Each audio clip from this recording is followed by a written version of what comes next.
I don't know whether to laugh or cry.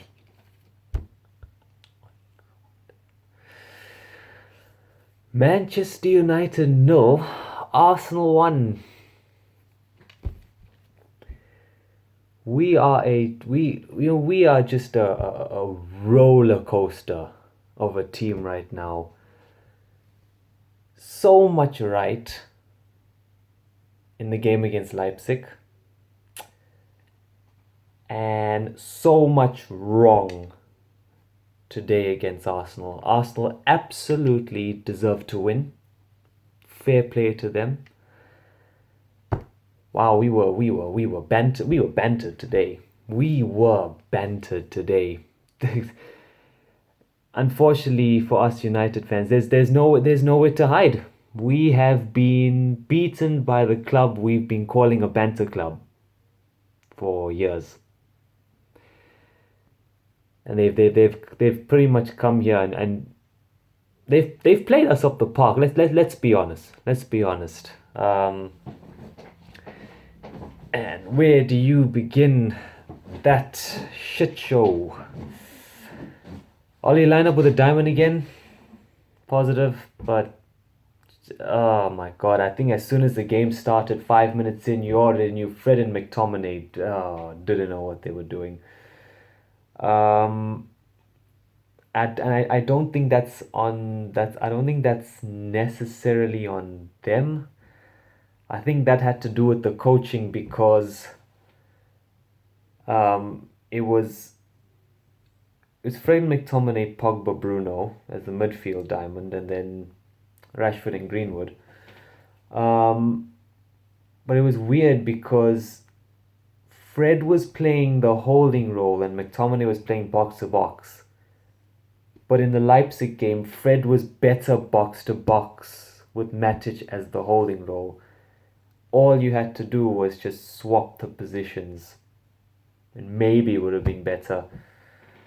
Maybe. But we don't know now, do we? Yeah. Because of that confusion, McTominay was awful. Worst player on the pitch. Get him out. Get him out. He was awful today. That was a game where we had to win the midfield battles and we didn't.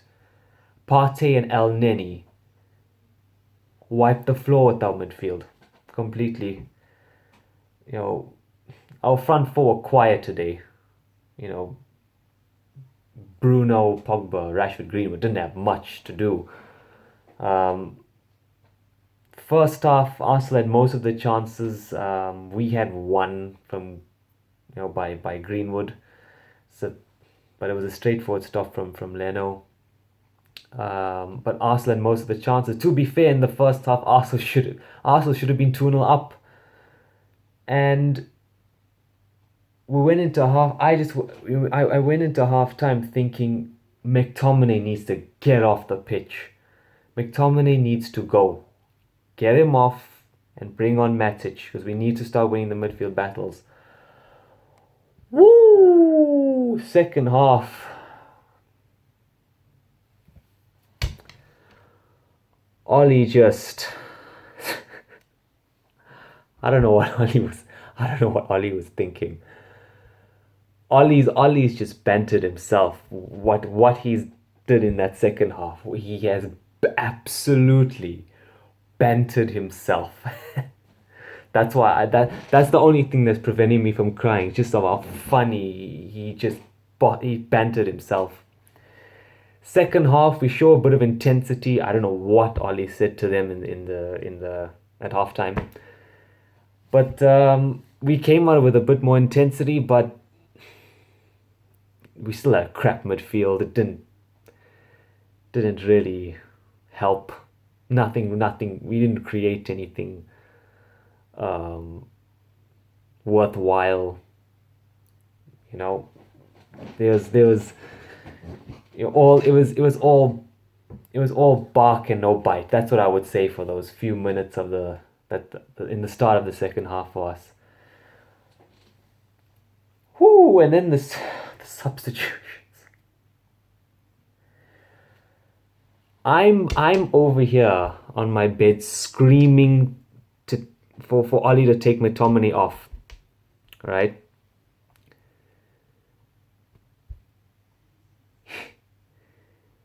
He takes Fred off for Matic. McTominay's still on the pitch and he's still playing crap. Um, Pogba bottled it, by the way. Pogba gave away such a shocking penalty. He's flopped that. And fucking Aubameyang gets his goal. Oh, and against us. Of course it's against us. Because that's what we do. Oh, yeah. So at that point, Matic was on the pitch and fucking McTominay was still on the pitch. You know, we wanted Matic to come on, but not for Fred. Fred was excellent against Leipzig. I just don't understand why. Anyway, Matic McTominay carries on.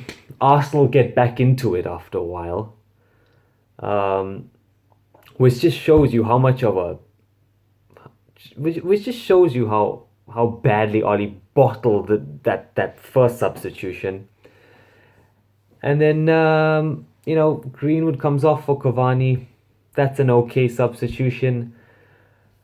And then the icing on the shit cake. Van de Beek comes on. And I'm thinking, okay, Ollie's learned his lesson. He's going to take off McTominay now. And, wow.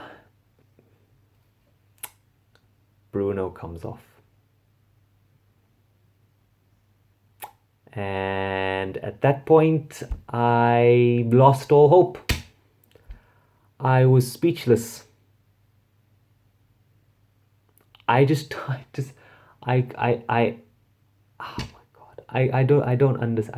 understand how McTominay played 90 minutes on the pitch. He shouldn't have even played 30 minutes. He played 90 minutes. Bruno and Fred, two of our most important, most influential players, came off. And the guy that was so crap the whole game stayed on. And really, there isn't much to that. I don't really need to say more about the game. That summed it up. Ollie's bottled it. He's bottled it again. In the Chelsea game, he bottled it. Today, he bottled it, but way worse. Which brings me to the second point. The first point was obviously get McTominay out. Get him out. I don't want to see him again.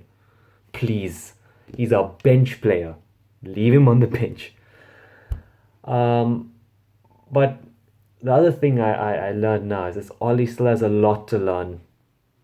I think he seems to show favoritism to players like McTominay and Maguire. Those are the two players that are his favorite players. And the problem with that, there's nothing wrong with having a favorite player, but they're probably two of our most underperforming players.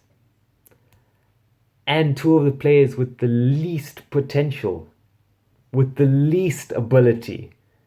Those two players are probably his favorite players. Which is worrying. We've dropped 3 points today and we are now solidly 15th in the league. Oh boy. Yeah, this is going to be a long season. I can already hear the Ollie outers. I can already hear them. But I knew after the transfer window, I just knew this was going to be a painful season, and it is a painful one. So yeah, those are my thoughts on that. Um, I mean, I didn't cover everything in this. I could have talked about the fact that Bruno was playing so deep, deep in our half. Um, but yeah, that Ollie's decisions today lost us the game. The coaching lost us the game. We didn't get it right. Tech, I wouldn't say we didn't get it right technically, but we didn't get it right in the personnel, and the decision making with regards to the personnel on the pitch was shocking. Was shocking today, and Ollie's got to start learning quickly. Otherwise, relegation is breathing down our necks, pretty much. Um, so yeah, this is gonna be a long season, and I hope we turn it around somehow.